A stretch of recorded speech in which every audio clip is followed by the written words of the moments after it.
నమస్తే, ఓరుగల్లు 9 న్యూస్కి స్వాగతం. గురుకులాల్లో గత 16 ఏళ్లుగా కాస్మెటిక్ ఛార్జీలు పెంచలేదని, తమ ప్రభుత్వం 200% పెంచిందని సీఎం రేవంత్ రెడ్డి అన్నారు. రాష్ట్రంలోని అన్ని ప్రభుత్వ హాస్టళ్లు, గురుకులాల్లో కామన్ డైట్ ప్రారంభోత్సవ కార్యక్రమంలో భాగంగా సీఎం రేవంత్ రెడ్డి మాట్లాడారు. స్వతంత్రం తర్వాత ఇంతలా పెంచడం ఇదే మొదటిసారని ఆయన అన్నారు. అదేవిధంగా 2008లో నిర్ణయించిన మెస్ ఛార్జీలనే ఇప్పటి వరకు అమలు చేశారని, కానీ తమ ప్రభుత్వం మెస్ ఛార్జీలు ఒకేసారి 40% పెంచిందని తెలిపారు. గురుకులాల్లో నిధుల కొరత అనే ప్రశ్న రాకుండా చర్యలు తీసుకుంటామని హామీ ఇచ్చారు. బిల్లులు రాకపోవడం వలన కిరాణంలో అప్పులు తెచ్చి నడిపించే పరిస్థితి ఉందని సిబ్బంది చెప్పారని, ఇక నుంచి ఆ పరిస్థితి ఉండదని అన్నారు సీఎం. ప్రతి నెల 10వ తేదీ లోపల గ్రీన్ ఛానల్ ద్వారా నిధులు అందేందుకు చర్యలు తీసుకుంటామని హామీ ఇచ్చారు. స్కూల్ డ్రెస్సులు ప్రైవేటు కంపెనీలకు ఇవ్వకుండా మహిళా సంఘాలకు బాధ్యతలు అప్పగించినట్లు సీఎం తెలిపారు.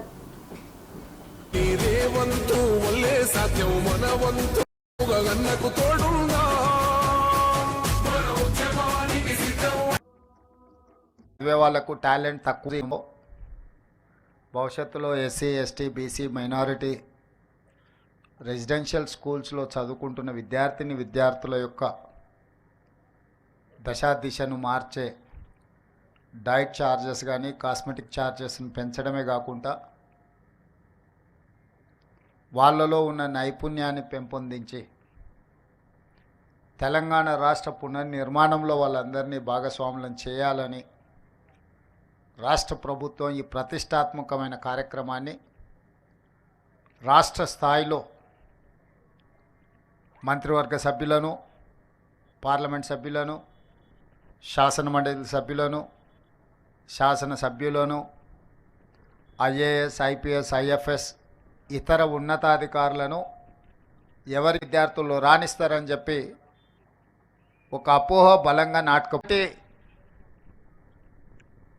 సామాజిక వర్గాలకు సంబంధించిన వాళ్లకు ఒక సంపూర్ణమైన విశ్వాసం, నమ్మకం కలిగించాలన్న ఆలోచన రాష్ట్ర ప్రభుత్వం మేము బాధ్యత చేపట్టిన తర్వాత పలు దఫాలుగా చర్చించడం జరిగింది. దీనికి సంబంధించి ఉప ముఖ్యమంత్రి బట్టి విక్రమార్క గారు ఇతర మంత్రివర్గ సహచరులతో కమిటీ వేసి అసలు ఎలాంటి ప్రక్షాళన చేయాలి, ఏ విధంగా విధి విధానాలలో మార్పు తీసుకొచ్చి అధికారులతో పాటు ప్రజాప్రతినిధులను కూడా ఒక బాధ్యత అప్పగించి ఒక సోషల్ రెస్పాన్సిబిలిటీ, ఒక సామాజిక బాధ్యతగా తప్పకుండా ఈ రెసిడెన్షియల్ స్కూళ్ళలో విద్యా ప్రమాణాలను పెంచాలి, నాణ్యమైన వసతులను కల్పించాలని ఒక దృఢ సంకల్పంతో ఈనాడు తెలంగాణ రాష్ట్ర ప్రభుత్వం ముందుకు వెళ్తుంది. అందులో భాగంగానే 8 సంవత్సరాల నుంచి డైట్ ఛార్జెస్ ఎప్పుడు పెంచలే. గత ప్రభుత్వం పెంచాలన్న ఆలోచన కూడా చేయలే.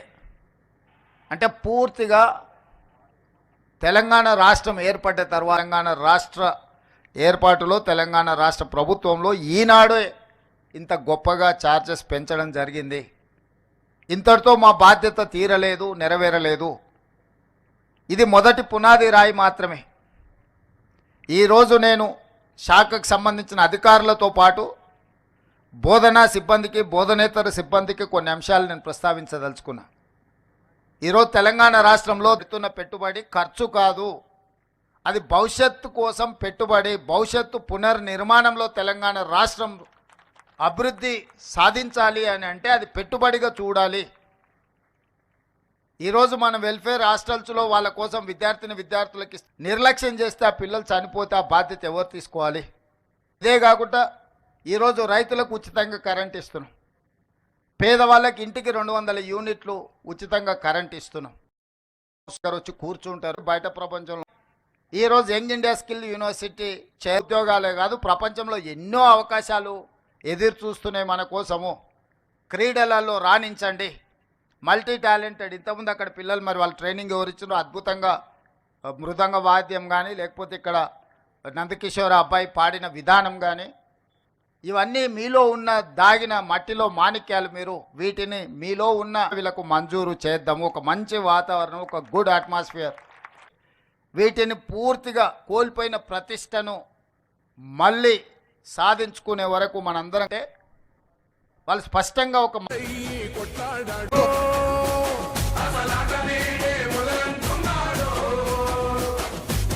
ఒకనాడు పోలేదు ఒక్కడై ఆడాడు వెనతోని రాహులన్న సైనికుడయ్యి పెద్ద కొడుకై యుద్ధం చెయ్య సిద్ధమాయే రేవంత్ అన్న సోనియమ్మ వెనతోని మంటూ లేని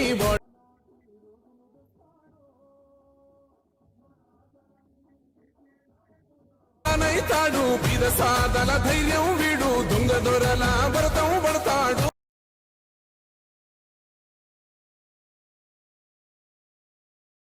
డిసెంబర్ 15 నుండి 2 రోజుల పాటు జరగనున్న గ్రూప్ 2 పరీక్షలు పూర్తి స్థాయి ఏర్పాట్లు చేసినట్టు టీజీపీఎస్సీ చైర్మన్ బుర్రా వెంకటేశం తెలిపారు. గ్రూప్ 2 పరీక్షల నిర్వహణపై మీడియా సమావేశంలో ఆయన మాట్లాడుతూ రేపటి నుండి గ్రూప్ 2 పరీక్షలు 2 రోజుల పాటు జరుగుతాయని వెల్లడించారు. ఈ పరీక్షకు 5,51,000 మంది అభ్యర్థులు అప్లై చేసినప్పటికీ లక్షలాది కుటుంబాలు అటాచ్ అయి ఉన్నాయని ఆయన అన్నారు. అనివార్య కారణాల వల్ల గ్రూప్ 2 వాయిదా వేసినప్పటికీ ఆదివారం నుండి 2 రోజుల పాటు పరీక్ష సజావుగా సాగుతాయని వెల్లడించారు. యూపీఎస్సీతో ధీటుగా if not more then them but equal to them డెఫినెట్గా చేస్తాం. Because it's not a big deal because the kind of powers the public service commission enjoys is very very high. చాలా constitutional fathers, when they created Public Service Commission, they created with lots of confidence, lots of trust in this body. So our job, including all of you, including press to saha mandarga baadhyata else kudradu. ఈ next exam వచ్చేస్తుంది కదంటే ఫీలింగ్లో ఉండాలి తప్ప మేము 5గురికి నష్టమైనా మీరు మొత్తం 5 లక్షల మందికి మార్చేయండి అంటే కుదరదు. మందికి వస్తాయి 783 పీపుల్కి. 783 పీపుల్ అంటే 70,000 అంటే ఒక్కొరికి 100 మంది పనిచేసినట్లు ఉద్యోగులు చేరే వ్యక్తికి. 18th ఈవినింగ్ ఏమో chief information commissioner Samariya sir ఉన్నారు. నేను ఇప్పుడు మీరు యూపీఎస్సీకి వెళ్ళినప్పుడు ఇది సజెస్ట్ చేస్తాను. I request UPSC chairperson to have a kind of nodal agency లాగా రివ్యూ. పోలీస్ డిపార్ట్మెంట్ నుండి 6,700 మంది ఇట్లా అంతా కలిపి దాదాపుగా 65,000 మంది డైరెక్ట్గా ఈ ఎగ్జామ్స్లో పంచుకుంటున్నారు. వీళ్ళు పోను ఇండైరెక్ట్గా ఈ ఎగ్జామ్ ఓఎంఆర్ షీట్లు కానీ కాన్ఫిడెన్షియల్ మెటీరియల్ కానీ షిఫ్ట్ చేసే వెహికల్స్ ప్యాక్ చేసే లోడర్స్ వాళ్ళంతా చూస్తే ఇంకొక 10-15,000 మంది దాకా వచ్చే అవకాశం ఉంటుంది. అంటే దాదాపుగా 75,000 దాటి తో ఒక సాలిడ్ యాక్షన్ ప్లాన్ ఇచ్చి ఏ పుస్తకం చదవాలనేది మేము చెప్పకూడదు కూడా. ఎందుకంటే మనం ఈ పుస్తకం చదవమంటే సో ఇప్పుడు మనం గ్రూప్ 2 కూడా సిబిఆర్టీ పెట్టవచ్చు, కానీ మన రాష్ట్రంలో ఉండే ఈ కంప్యూటరైజ్డ్ టెస్ట్ చేయకుండా ఎలాంటి పరిస్థితుల్లో కూడా మీరు ఎగ్జామ్ రాయడానికి మీరు గుర్తుపెట్టుకోవాల్సింది ఏంటంటే యూపీఎస్సీ పర్ ఇయర్ వాళ్ళు చేసే మొత్తం exams total number of vacancies వాళ్ళు చూసే వాళ్ళు 5,000. యూపీఎస్సీ ఎంత మనం మాట్లాడుకున్నా there entire total number of candidates they are filling the vacancies only 5,000. Only high level services వాళ్ళు చేస్తారు, like civil services, Indian forest service, combined defence service, ఇలాంటి top level exams చేస్తారు. వీటిని కూడా సబార్డినేట్ కమిషన్స్కి ఇచ్చేస్తారు, like staff selection commission, NTA ఇలాంటివి. So మనం అలాంటివి ఏమైనా చేయొచ్చా ఏంటి అసలు ఎలా పద్ధతులు ఇవన్నీ కూడా ఒకసారి ఇన్డెప్త్ స్టడీ చేస్తే తప్ప మనం చెప్పలేం. ఇక్కడ ప్రతి ఒక్కటి ఏది వస్తుంది చేయడం అనేది కూడా ఒకటి ఉంది. ఇప్పుడు చిన్న ఎక్సైజ్ కానిస్టేబుల్ నుండి మొదలుకొని మనం గ్రూప్ 1 దాకా చేస్తున్నాం, ఆల్ లెవెల్స్. సో దానివల్ల కూడా ఏమైనా మనకు కన్ఫ్యూజ్ అవుతుందా, ఎలా దీన్ని చేయాలి, సో మన కాన్స్టిట్యూషనల్ మ్యాండేట్ ఏంటి, సో అట్లాగే కాన్స్టిట్యూషన్లో రాష్ట్ర ప్రభుత్వం మనకి ఇవ్వాల్సింది ఏంటి, ఏది ఇవ్వడం లేదు, ఏది ఇస్తున్నారు, ఇవన్నీ కూడా యూపీఎస్సీ కేంద్ర ప్రభుత్వం వాళ్ళతో ఎలా చేస్తుంది మొత్తం కూడా ఒక స్టడీ చేసి ఒక open and dialogue with state government పెట్టి ఒక తెలంగాణ పబ్లిక్ సర్వీస్ కమిషన్ అనగానే it is known for it's commitment. ఒకసారి ఒక డేట్ అనౌన్స్ చేశారంటే ఇంకా దానిలో మార్పు ఉండదు అనే ఒక నమ్మకం పిల్లలకి ఇవ్వాలి. అట్లాగే స్పీడ్, ఇప్పటిదాకా చూసారు కదా 4 సంవత్సరాలు పట్టింది ఒక గ్రూప్ 2 లాంటి ఎగ్జామ్, అందులో 2 రోజులు పట్టేకే వెళ్ళలేదు. సో బ్రాడ్గా మేము ఇప్పటిదాకా ఆలోచించేది ఏంటంటే ఒక ప్రిలిమ్స్. చెంచల్గూడ జైలు నుంచి విడుదలైన అల్లు అర్జున్ జూబ్లీ హిల్స్లో తన నివాసంలోకి చేరుకున్నారు.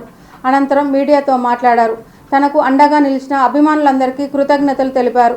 నేను చట్టాన్ని గౌరవించే పౌరుణ్ణి, చట్టానికి కట్టుబడి ఉంటానని, బాధిత కుటుంబానికి మరోసారి సానుభూతి తెలుపుతున్నానని అన్నారు.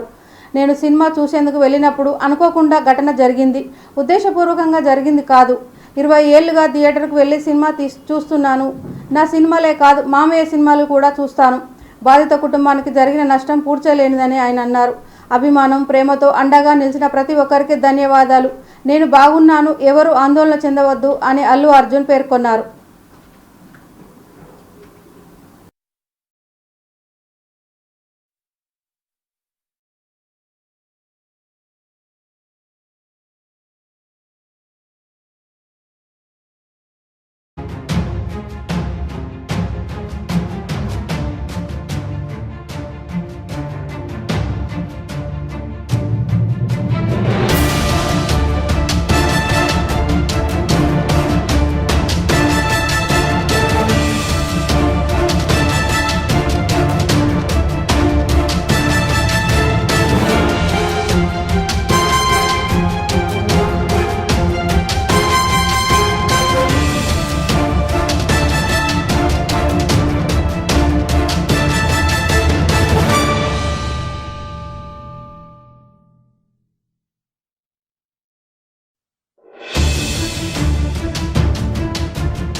Namaste. Thank you. I'd like to thank everybody from all over for all your love and support. Thank you so much. I'm genuinely touched by everybody's love from all over the country and everywhere, from all the industries, all the people, all the states. Thank you so much for all the love, and especially my fans. Thank you, Andy. Thank you, my fans. Thank you so much for your unconditional love and support. And of course, I cannot finish it without saying the thanks to the media. Thank you so much. I'd like to thank the entire media for all your love and support. Thank you, Ante. I just wanted to say thank you. Thank you. Anything else? Sir, do you feel you were targeted? This is a fabricated case booked against you. See. You feel you were made a target? Thank you. I just wanted to say. Like the emotions that you have gone through and your family has faced. Allu Arjun గారు వాళ్ళ ఫ్యామిలీకి ఏం చెప్తారు, చనిపోయిన కుటుంబానికి ఏం చెప్తారు? నేను ఒకటే చెప్తానండి, once again we're extremely sorry for the family, and I will personally be there to support them in whatever way possible. It's purely accidental. Cinema theatre I'm inside a cinema theatre watching a film with my family, and an accident happened outside, I was inside a theatre watching a movie with my family, and the accident happened outside. It's purely of no direct connection to me. It's purely accidental, purely unintentional, and my love and sympathies are genuinely there with that family, and I'll be there I'll be there to support them in whatever way possible. And I've been coming to the same theatre for the last I've been coming to the same theatre for the last 20 years, and I've been to the same place more than 30 times, and never any accident like this happened. It is purely unfortunate accident, and we're extremely sorry for the accident that has happened, which is totally out of our control. And Telugu goda procedure every time that you have informed the police. I don't want to get into all the details. This is what it is, because as the case is on, I should not speak anything that will tamper the case, so I'd like to reserve my comments. Yes, of course family kalustaniki wait chestunam. Yes, ante. Thank you andarki. Thank you andi marosari. Thank you for the media love and support. Thank you andi. Thank you so much.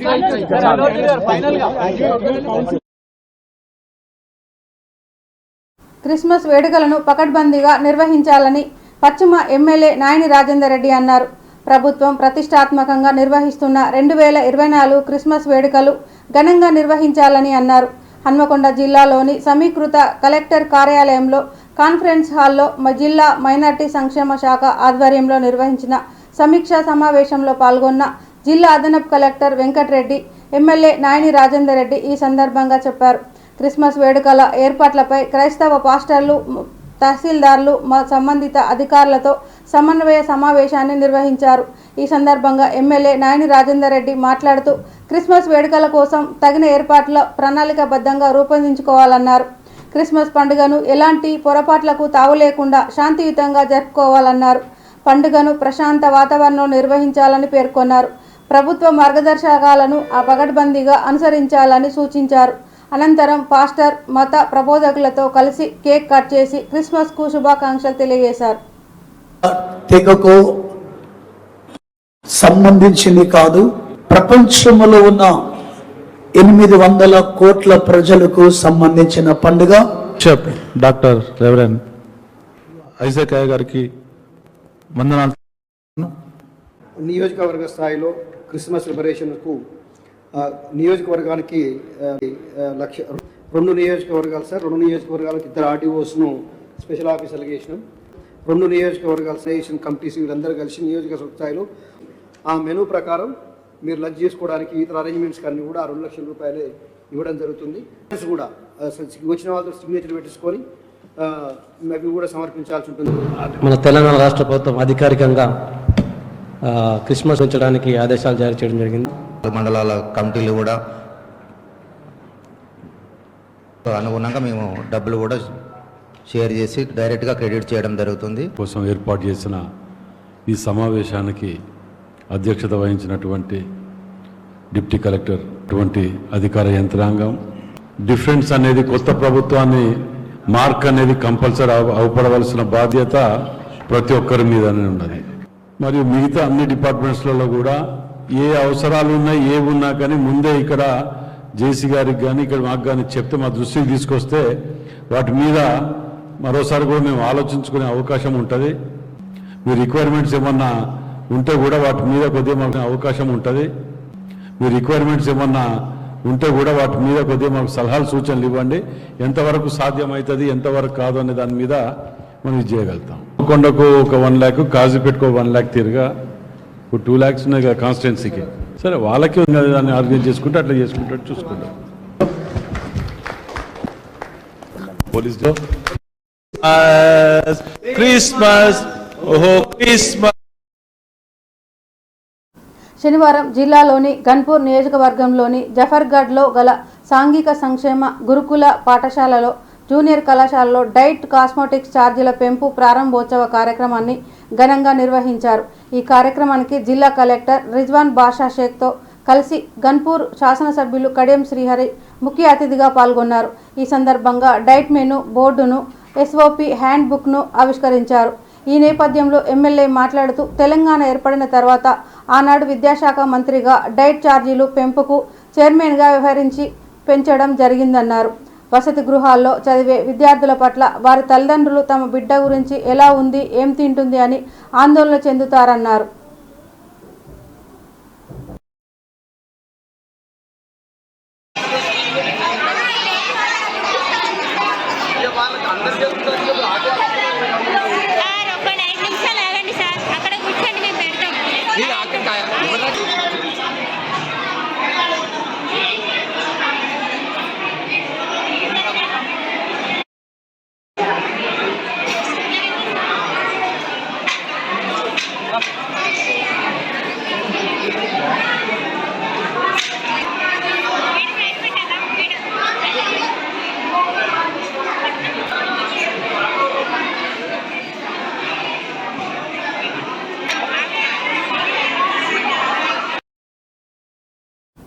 అనేక మంది మేధావుల ఆలోచనలకు ప్రతిరూపమే రాజ్యాంగమని, అన్ని మతాల దేవుళ్ల బోధనలే అందులో ఉంటాయని కాంగ్రెస్ అగ్రనేత, లోక్సభ ప్రతిపక్ష నేత రాహుల్ గాంధీ అన్నారు. రాజ్యాంగం కల్పించిన హక్కుల ఆధారంగా దేశంలో ప్రజలు వివిధ రకాల సిద్ధాంతాలు ఫాలో అవుతున్నారన్నారు. రాజ్యాంగం అమల్లోకి వచ్చి 75 సంవత్సరాలు పూర్తయిన సందర్భంగా పార్లమెంటు శీతాకాల సమావేశాల్లో భాగంగా ఉభయ సభల్లో రాజ్యాంగంపై చర్చ నిర్వహించారు. లోక్సభలో రాజ్యాంగంపై నిర్వహించిన చర్చలో రాహుల్ గాంధీ ప్రసంగించారు. దేశంలో రాజ్యాంగానికి బదులు బీజేపీ మనుస్మృతి చట్టాన్ని నడుపుతోందని విమర్శించారు. This list of people, all different variations on the same idea, and in front of us stand the people who follow, which is most worshipable after Vedas for our Hindu nation, and from which our ancient times have become the basis of our culture, customs, thought and practice. This book for centuries, you are ridiculing Savarkar, you are abusing Savarkar, you are defaming Savarkar. I'd like to quote also in Hindi, India. And on this side are the defenders of the idea of the Speaker sir, जब मैं छोटा था 4 बजे उठ के तपस्या करता था, शरीर में गर्मी पैदा करना, समझिए।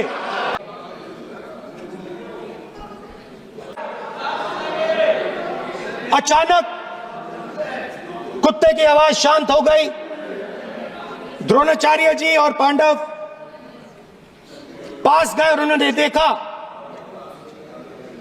कि ये लोग इसके खिलाफ हैं। जैसे द्रोणाचार्य जी ने एकलव्य का अंगूठा काटा, वैसे ही आप पूरे देश का अंगूठा काटने में लगे हुए हो।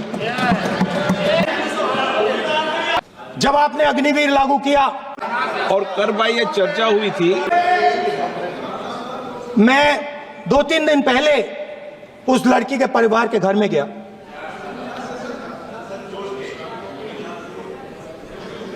कहते हो बीजेपी के लोग कॉन्स्टिट्यूशन पर 24 घंटा आक्रमण। क्या है कॉन्स्टिट्यूशन में कि दलित परिवार को बंद करके अंदर रखना है और उनके अपराधियों को बाहर घूमने देना है? कौन से कॉन्स्टिट्यूशन में दिखाइए, मुझे दिखाइए। एक नए तरीके का विकास होगा, एक नई तरीके की राजनीति होगी। ఇంతటితో ఈ వార్తలు సమాప్తం. మరిన్ని వార్తలతో మళ్ళీ కలుద్దాం. చూస్తూనే ఉండండి ఓరుగల్లు 9 న్యూస్.